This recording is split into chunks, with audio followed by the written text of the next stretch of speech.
Hello, you wonderful people, and welcome to another episode of Not Too Comic Book. This being a show where we talk about TV shows that are adaptations of comic books. For today's episode, I'm going to talk about Sakamoto Days, Season 1, Episode 9. Another great episode. A lot of really interesting things went down in this episode, so let's break it down. So we have Sakamoto continuing his fight with Reindeer Dude, and it's interesting because he's like bringing up the whole fact is that his body is like 70% weapons now and stuff, and I love that whole fight too, especially because Sakamoto, as you know, Homedew brings it up later on about Sakamoto being the type of hitman who doesn't just rely on his weapons, he uses his environment. And it's like, right, when you kind of are able to use your environment the way he does, very much like, I mean, obviously the person I always think about like in martial arts movies is Jackie Chan was like constantly using his environments in his fights, so it kind of makes me think of that a little bit. But I love that Sakamoto's got like a lead pencil and some flyers for like sales, and I love that he just like when he was like pressing the mechanical pencil multiple times and getting more and more lead. I'm like, what the hell are you going to do with that? Oh, he's going to speed one of the pieces. He's going to like flick one of the pieces of lead into Home Dude's eye. Like, oh, so I was like, oh, that sucks. And then covers his other eye with one of the discount things. And yeah, I love that whole sequence, that whole back and forth, because like the place is exploding and it's like, yeah, the lab's going to be destroyed in 20 minutes. Sakamoto's like, oh, 20 minutes? Good. All I'm going to need is 5.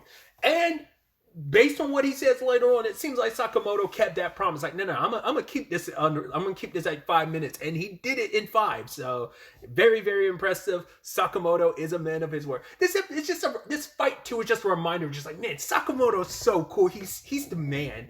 Because I just love how that fight plays out. You know, they both jump on, like end up crashing into the train and stuff, and then like smashing through the wall. And I love that train driver's like, oh, there's always something so boring going on. And it kind of, just because obviously Invincible's airing at the same time, so obviously the train thing came up reference-wise. So it just kind of, I'm like, ooh, someone smashing into a train brings back that trauma. But yeah, it worked a little differently. Because initially, like, Sakamoto was on the bigger side, so obviously the reindeer guys, you know, he's like, oh, my body's better than yours. But I think for Sakamoto, he even says it later on, it's like, you are immortal, so I don't have to worry about not trying to kill you, because it's like, you won't die. Because it's like, no matter what Sakamoto hits him with, it's like, wow, you won't go down, like, will you? He's like, no, he's like, are you actually immortal? So Sakamoto slims down, and I think for him, it's like, and then once again, that's kind of a telltale sign of, all right, this is kind of bad. I shouldn't have to slim down just to win this fight. He did it against Boiled, and now he's doing it against this guy. And it's like, that's kind of also a point Naguma was bringing up of like, yeah, if you had this much trouble against Boiled, that's kind of a bad thing. So I think for Sakamoto, it's probably a test for him of like, the longer and more I can defeat tougher opponents without having to slim down, without having to, once again, we don't know if there's repercussions for him doing that, a la a, you know, I mean, I don't, like I said, we don't know if it's just kind of like it's a gag thing, but we don't know like if there are other reasons why Sakamoto doesn't automatically jump to that. You know, whether it's like because Choji doing it, I think there were ramifications for Choji doing it like during the Sasuke retrieval arc. And then like the thing that also comes to mind is like Luffy's gear techniques before like the time skip, like at least the second and third gear had backlashes to doing them. So I'm wondering, does Sakamoto have a backlash to it? I mean, if there is an answer, like if that's something that's never brought up and it's not really a thing, you could answer that. But if there is like precedents in the manga or whatever of like, no, there is something to that later on and it gets expounded upon later, I don't want an answer. But if you're like, no, it's something the manga would never answers, then you can just give me that as an answer if that's the case. But either way, I love Home Dude is just like on the train looking for Sakamoto. He's like, where is he? Where is he? And it's like not realizing Sakamoto's sitting in a seat right beside him, slimmed down, and then like kicks him into the glass. And then this old lady gets on, and the guy's like, and Sakamoto's like, hey, you're in the priority seats. Slams him out of the way and offers the seat to the lady. I'm like, man, Sakamoto's such a good guy. I'm sure we're going to get the answer eventually, but it does make you wonder, how did he? I mean, just like Shin, how did Shin go from the labs to running away from the labs to eventually becoming a hitman? How did Sakamoto become a hitman? How did he? I mean, I guess if you're good enough, you'll find your way to the order. But like, what was his early days in the order like? Questions like that. I'm sure the manga probably covers at some point in time, because I'm sure it becomes story relevant to present day. But either way, I love Sakamoto's in the like in between section of the train with the guy and just like rapidly punching him, and you just see the old lady just sitting there. I love that everyone on the train is so chillaxed about everything. Like, people are like making expressions like, "Oh wow," but no one's like running for their lives. Like, everyone's just chill as this fight is escalating, which I think it's so dope. I even love that moment where I forgot how it happened, but Home Dude ends up oh yeah, because he fires his laser and it blasts Sakamoto. Then the train's coming and he's like, "Oh yeah, the guy's finally dead." And then Sakamoto hits the train, but runs through the train, goes to the very end, busts out of it, goes back to the train that they were on, and it sneaks up on Home Dude to get him. Like, I love that whole sequence, that whole fight. So, and he's running his mouth off about like Sakamoto, because for him it's like, I get my hands dirty for justice. I might do terrible things, but it's for a noble justice, calls for, a little bit of evil. It's kind of the lesser of two evils. Do a little evil for the greater good. He's kind of got that mentality, because his whole thing, he kind of brought it up to the order members last episode about like, oh yeah, just casually killing people. You don't know if they have families and stuff like that. Once again, guy's kind of deranged, but in his mind, it's like, all of the killing I do is for a greater good. Because he even says like what they're doing at the research lab. He's like, this is supposed to help hitman business going forward. And I guess being able to kind of expand upon what happened to Shin, if you could give that power to expand upon how hitmen go about everything, it doesn't have to just be so like kill, kill, kill. Like, you could be killing with more of a purpose rather than just being a hired gun. And there's more ways about going about it, probably making it so that it's easier to kill more people in a like larger scale and pace. That way you're wiping out more. Like, the easiest comparison I can make it seems like at least his belief is like Slur is kind of like the Thanos trying to like snap half the universe type of thing, right? Like, it seems like it's might been like the research there was supposed to be not exactly that, but kind of maybe a cog, a domino in that um, long path to what they could have been aiming for, that being like an end result of like a way to kind of clear the board and clear the world a little bit more of evil. We know that's Reindeer Dude's like perspective on it, and that's the BS that Slurm like got inside of his head. But like, like any cult leader, they'll feed you some bullshit. So who knows if that's really what Slur believes, he's really about that, or whether he just said what he needed to say to get Home Dude on his side. We don't fully know what Slur does either, because we saw him like walking past all those regular people and slaughtered them. So you're like, and he had blood on his hands. So whatever his whole thing is, it does involve his hands in some shape or form. But going back to the actual fight with Sakamoto, I love that whole situation where he's like tossing people and Sakamoto's putting them in their chair, and then he cuts open that bag and gets the kid with all the cookies, and his mom is sleeping right next to him. Like, how, once again, the citizens in this city are wild for just being like so casual about this. It's just one of those, I guess, extreme things where it's like, hey, it's anime and everything's like embellished and like hyperbole is up the wazoo. So like, why like get caught up in the minutia of it? Yeah, but Sakamoto like laid him out, like I said, at the 5 minute mark, dragged him from the train station, and then tossed him in the junk collection truck. And the guy was like, "Oh, thank you, sir." I'm like, once again, the casualness, like, it goes back to like, what was it, episode 7, where Shin's on the back of that guy's truck throwing stuff. He's like, "Oh my god, you guys filming a movie?" He said, "Yeah, sure," something like that. So I guess everyone's like, "Oh, there's some crazy stuff," not realizing it's reality, so they're not thinking too much of it. So either way, not not necessarily at the same time. We also pick up with the Hisuke and Shin versus Seba fight.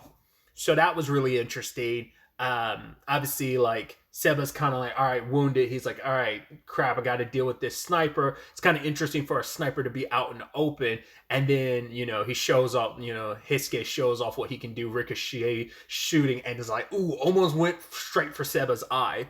I also love we're back with Hisuke's whole thing of like the very like immature drawing in his head because what was it? Shin said something to complimented him like, oh, perfect timing. And Hisuke's like, perfect timing equals hero equals Hisuke, and Hisuke being awesome. And just Shin's like, your mind is so stupid. I hate reading it. But Seba, that was pretty impressive how that whole situation went down. And so we find out also it's not powers. It is, because I did think it was interesting that like the powers activated usually when he zipped the jacket all the way up. So I wondered if it was the jacket, but I didn't know if that was just like his like trigger for being like, okay, this is my time to do it. But yeah, it's not powers that Seba has. It's just tech that he has.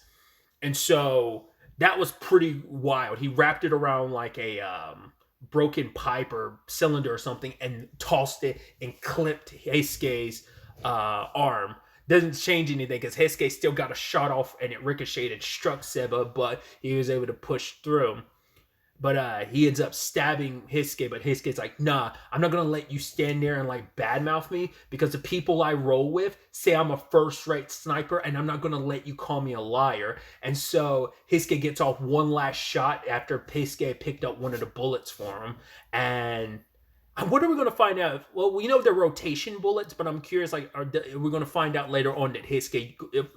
Once again, I will always use this as my point of reference because I always think it's the coolest thing, like, a gun with different bullets. I wonder will we ever... It won't probably get to that crazy scale, but, like, I always think of, like, Gene's caster gun and those caster bullets. That was the first time I'd ever come across, holy crap, magic bullets, which is so interesting considering, like, technically magic guns exist in Final Fantasy Tactics, but I think around the time I'd watched Outlaw Star, I don't know if Tactics was out, and because I definitely didn't beat that until I was in middle school or high school. But either way, I'm going on a tangent. But like, I'm wondering, like, we won't go magic levels, but I'm curious, is Heisuke going to have eventually different bullets that kind of move differently? Like, oh, this one might ricochet, this one might drill and pierce. Like, I wonder, will that ever happen, or will it just be like, I mean, they might all ricochet, but maybe he'll have special bullets or something. Once again, if that's something that eventually happens, you don't have to answer that, but I'm just curious. I'm just thinking out loud.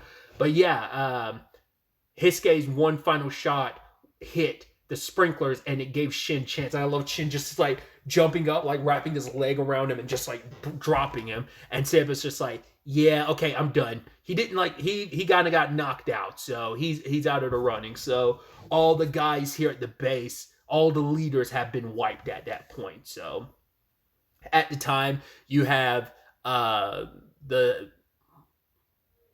was it Asakota? I can't remember his name. The scientist who runs the lab, and Zhao Tang, and the guy they have with him. I love that it's like, I'm holding on to you because you're still a hostage, but when the place starts crumbling and they separate to try and save more people in the lab, that's the last time we see Home Dude. So I guess afterwards he just took off. I was like, oh, I guess so. You don't need him anymore. It was pretty dope when Shin came in, like, because Lou destroyed one piece of rubble that was falling, but another was about to fall on her. Shin comes and slides, but then like both him and Lou are awkward around each other, and then she breaks down being like, I'm so sorry, like I said all those things to you I shouldn't have said. She's so apologetic, and then Shin's like, yo, like I was kind of harsh too, I'm sorry too. And he's like, oh my god, this is such a beautiful moment. I don't know what's necessarily going on, but the fact that you made up, that's beautiful. And now Shin and the old man are reunited again too, like, oh, it's been a while. He doesn't doesn't really get to properly apologize, but for Shin, it's like, no, we're good. And he also says like, look, looks like your research has kind of paid off, hasn't it? Because like, because Shin is going off and doing what he's doing, even right now, using his powers to find and locate all the scientists that are still inside the lab, so to separate and look for them. Along the way, Shin runs into Slur, and just in one, kind of pulling a Sakamoto, he ends up going inside of Shin's head, kind of showing him. And Shin says it's not even like the Sakamoto thing where he's envisioning it. It's more so like it's just his mind is perceiving it that way because it's like such a killer like instinct and threat is being like aura is being exuded and like it manifests itself like that. I don't think that's necessarily him reading Slur's mind about what he's going to do, but he just walks past Shin and being like, "Oh, you're Shin. Make sure you say hi to Sakamoto for me," and just lets them go, which is so interesting too because our two order members were looking at the videos. Are like, "All right, Slur is the one behind all this." But we can't see his face. It's interesting because Shin clearly saw his face, but it also seems like Sakamoto probably knows his face too because Reindeer Dude had referenced last episode, I believe, that like, oh, you're the one that Slur taken interest in. Like, I see why. I think he even said it when he lost to Sakamoto. He's like, I see why he's taken such an interest in you. Because I think he had made the point last episode that Sakamoto's the only person that's ever hurt him left, like, and that also makes me wonder, like, is that what the X like motif is all about? I wonder, is that supposed to be like, could it be like the reason why he leaves that everywhere is because that's the mark that maybe Sakamoto left a wound on his body in the shape of an X, and maybe that's what that whole motif is about? Maybe not. I'm probably reading way too much into it, but because it even like because he leaves it at crime scenes after he's done his murders, but even when he met up with Reindeer Dude for the first time, he took the blood and like made an X over his mouth. So either way, luckily everyone got out of the lab. Everyone's good, and everyone's happy to see that Shin's okay. Because for them, it's like, yeah, the lab might be going, but all our research is up here, so it's good. And Shin's overhearing everyone's thoughts about him. They're like, oh man, he's still so short, but look at him, he's good, he's healthy. Like, oh, he grew into such a handsome young man. But he's like, you idiots know I can read your minds, but they're perfectly fine with it. I think that's the beauty of it, where it's like they used to be so freaked out by it, but seeing the man that he's grown into be, because I think they eventually felt bad about it. It's like, right, the kid ran away because he heard about us, but it's like, right, he found people who accept him. Even the old man at the head of the lab is like, yo, you're from people from Sakamoto, thank you for looking after Shin, we really appreciate it. So that's where things kind of stand on that front. And then obviously our crew finds their way back home to eat, and Shin and Zhao Ting are back to their arguing. And I love that it wasn't, usually it's just Shin. This time Sakamoto killed both of them. He grabbed both of their heads and slammed it into each other, killing it. And I love that Shin is like, why'd you kill both of us in our head? And Zhao Ting's none the wiser. She's hearing this for the first time, like, wait, what? She's probably like, wait, he always said you're killing him, now you're killing me too. Because it's like, yeah, you two haven't learned anything. Also, obviously, Hisuke, he helped out, so obviously him and Pisuke are there. It's actually really cute, like Pisuke's eating food off the top of his head, and like they're like little bowls and stuff on the top of his head. And Hannah's like, oh, dad, like, I remember when I went bring your parent to school day, and like I wrote the answer on the blackboard. It's like, ah, and Hisuke's like, look at you, Hannah, you finally got to tell your dad what you wanted. It's like, oh, that's so cute. Everything has been resolved for now, so it's definitely going to be interesting to see where the next episode takes us going forward with all of this. uh, I wonder when's the next time we're going to run into any of them, like Reindeer Dude or Seba, or even the guy once again that was kind of held hostage, that was with, like, we who knows if we'll see him again, but you never know like what capacity some of those characters might pop up in.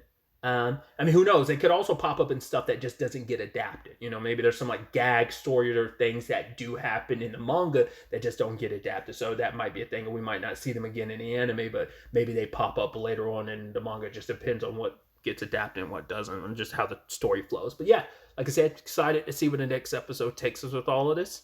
But really, that's all I wanted to talk about. So the next time we meet, be happy, be safe, live life to the fullest, and enjoy it. Good day and goodbye.